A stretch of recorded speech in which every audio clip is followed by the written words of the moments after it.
মা আজ সবার সামনে আমাকে লোভী বললো। লোভী বললো মা আমায়। সামান্য দুধটা খেয়ে ফেলেছি বলে মা আমায় এত বড় কথাটা বলতে পারলো।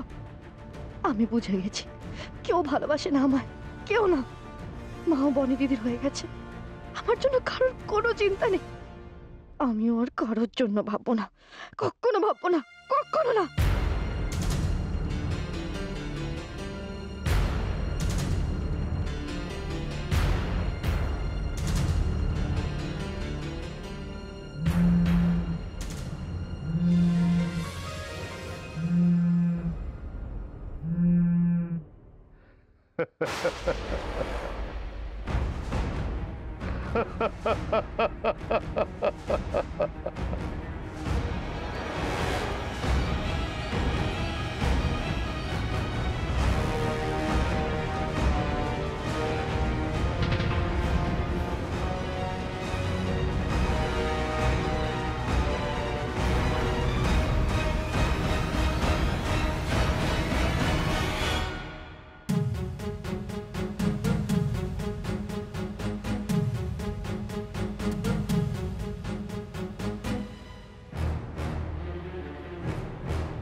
আপনাকে বলেছিলাম না আমার সাথে যোগাযোগ না করতে, তাহলে কেন ডিস্টার্ব করছেন আপনি আমাকে?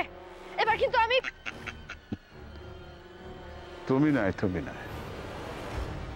তোমার যা কাজ তুমি করে ফেলেছ,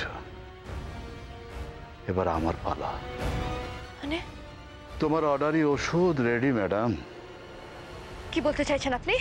পরিষ্কার করে বলুন।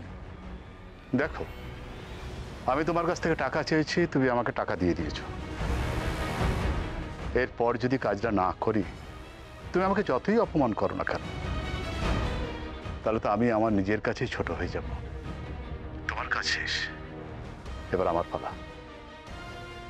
কিন্তু এই কাজের ফলটা পেতে গেলে তোমাকে যে আমার কাছে আসতেই হবে মা। আপনি বললেই আমি ছুটবো, সেটা আপনি ভাবলেন কি করে?